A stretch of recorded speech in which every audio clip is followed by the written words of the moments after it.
All right, so today is more trig proofs. We're going to do 6 problems today. Now that we've got all the rules that we want, we're proving that the left side is the right side using the list of rules.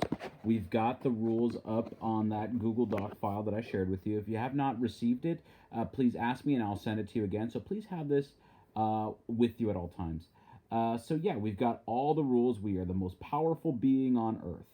Okay, so now we've got trig proofs where we want to prove that the left side is equal to the right side. So let's analyze this. So we've got tangent of negative theta times cosecant of theta is equal to negative secant of theta. And we want the left and the right to be equal to each other. So I've got complicated left and complicated right.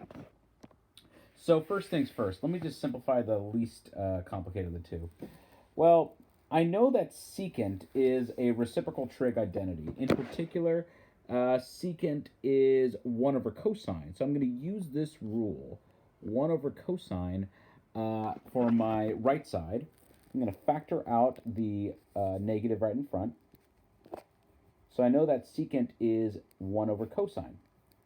And I don't think I can break this up any further. So hopefully the left side will end up as negative 1 over cosine as well. So let's take a look at the left side. Well, 2 things come to mind. First things first, I'm going to get rid of this tangent of negative theta thing. I don't know what that is unless I look at my rules. There we are.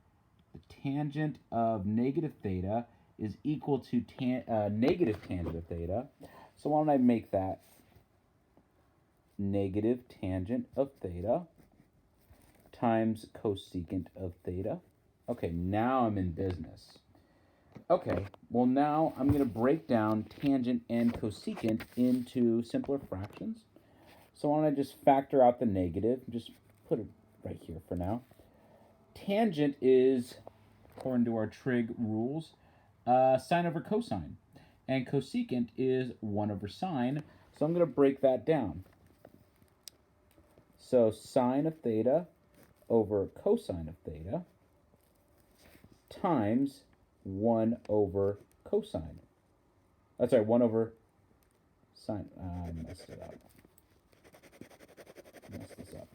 So that's going to be negative sine over cosine.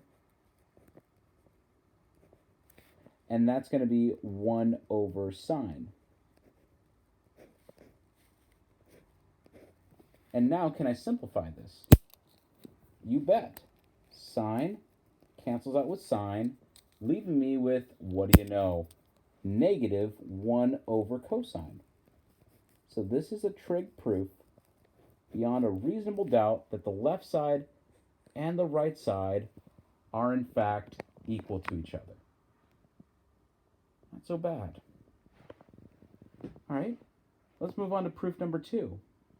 Apparently, secant of theta times cotangent of theta is equal to cosecant of theta.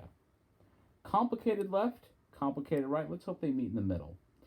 So I'm going to look at the right since it doesn't seem to be that complicated. Well, I know that the cosecant of theta can be rewritten as the reciprocal of sine, so that's 1 over sine of theta. I don't think I can break that down anymore, so let's hope that the left side becomes 1 over sine of theta. Okay, secant, that is the reciprocal of cosine. And cotangent can be rewritten as 1 over tangent, but I like cosine over sine.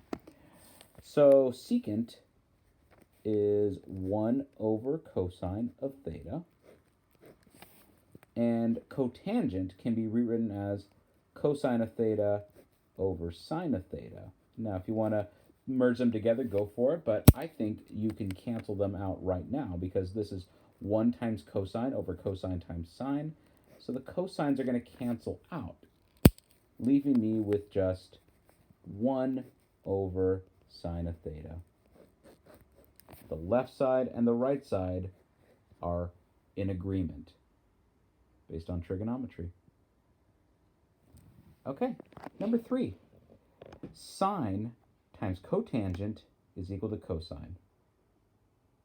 Well, the cosine is just cosine. I can't really break that up unless you want to do adjacent over hypotenuse, which, I would say sine and cosine are the building blocks of these proofs. But let's start with the left side. Sine can't really be broken down unless you want to make it sine over 1. But cotangent is a trig identity. In fact, cotangent is equal to cosine over sine. So let's play with that a little bit. So I'm going to make this sine of theta over 1. But this cotangent of theta, I can make this into cosine of theta over sine of theta. Now, sine of theta cancels out with sine of theta, leaving me with cosine of theta over 1, or cosine of theta. Look at that. That's awesome. All right. Number 4. This is where it gets really tricky. Okay. Anytime you see a 1 and a trig identity squared, or you see a trig identity squared, see if you can simplify it using the Pythagorean theorem manipulations. Remember, the master of the Pythagorean theorem manipulations is that sine squared plus cosine squared is equal to 1. That rule is the reason why we have the remaining 6. So remember, according to the problem, we've got 1 minus cosine squared of theta on the left side. Do we see anything where 1 minus cosine squared of theta can be of use? Yes, 1 minus cosine squared of theta is in fact equal to sine squared of theta. So let's use that. So 1 minus cosine squared of theta is equal to sine squared of theta because of the Pythagorean theorem. Okay, that looks pretty simple on the left side. And now the right side, we've got tangent times cosine times sine. Well, it couldn't hurt to break this down. Tangent can be rewritten as sine over cosine. So I'm going to use this as sine of theta over cosine of theta. Well, cosine of theta, I can't really break that down unless you want me to write this as cosine of theta over 1. And sine of theta, I can't really break that down unless you want me to write this as sine of theta over 1. Well, can anything cancel out? Yeah, cosine of theta can cancel out with cosine of theta, and now I'm left with 1 in the denominator. So now I've got sine of theta times sine of theta. Hey, sine times sine, that's sine squared. What do you know? Bada bing, bada boom. So the left side leads to sine squared of theta in one step. I like that. And the right side leads to sine squared of theta. Therefore, these two are equal to each other using the list of axioms. Okay, number 5. Cosine squared of theta minus sine squared of theta is equal to 1 minus 2 sine squared of theta. This one might take a little bit of thought. I'll give you a hint. The end result has sine squared of theta. What can I do to manipulate cosine squared of theta to turn it into some sort of sine squared of theta? Well, let's take a look at let's take a look at the Pythagorean theorem. What's cosine squared of theta equal to? 1 minus sine squared of theta. So I'm going to churn. Just realized I said churn, not. I'm going to turn. Yeah, I'm churning butter right now. I'm going to turn this cosine squared of theta into 1 minus sine squared of theta from the Pythagorean theorem.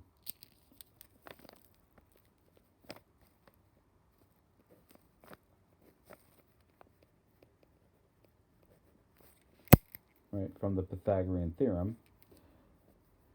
All right, and now, well, why don't I just break down the parentheses? That didn't really, I don't really need to. I'm just being thorough. Can I combine like terms? Yeah, specifically, negative 1 sine squared of theta and negative 1 sine squared of theta can form negative 2 sine squared of theta. So we've got 1 minus 2 sine squared of theta. So the left leads to the right in this maze. Oh, I secretly did not like proofs. I did not like proofs. It was not a secret. I didn't like proofs when I was in 10th grade, 11th grade, 12th grade. And then when I got to college, I had to do more of these, and I was like, oh, I miss these trig proofs. So I've learned to love these as an adult. So if you don't like these, a minor in math would be very difficult. A major in math would be, extremely hard. So this is what you do when you study math for a career in college. Okay. Secant squared of theta over secant squared of theta minus 1 is equal to cosecant squared of theta. Okay. So this is kind of like an expert level proof, but when I see this, I go, okay, well, how do I simplify this? Well, the right side needs to be, let me put this on the right really quick. I forgot to write the right. I got complicated left and I got complicated right. Well, cosecant squared of theta can be rewritten, even though cosecant squared is equal to 1 plus cotangent squared of theta. I have a feeling that that's going to make this more complicated than it needs to be. So I'm just going to use the knowledge that since cosecant is 1 over sine, well then cosecant squared should be 1 over sine squared of theta. Hopefully I can manipulate the left side into being that. Well, that's secant squared of theta minus 1. Oh, come on, come on, come on. Is there a secant squared of theta minus 1 in this list of rules? Yes. Yes. All right.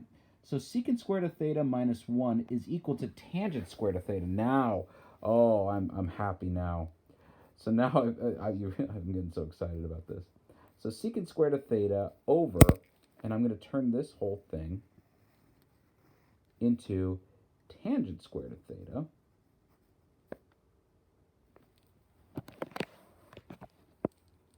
Okay, now that I've got secant squared of theta over tangent squared of theta, well, if I know that tangent in the denominator is 1 over tangent, basically, I'm going to turn this into secant squared of theta times cotangent squared of theta.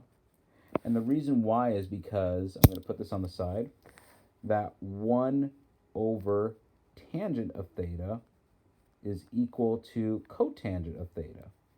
So if tangent squared is in the denominator, it can be to the numerator as cotangent squared of theta.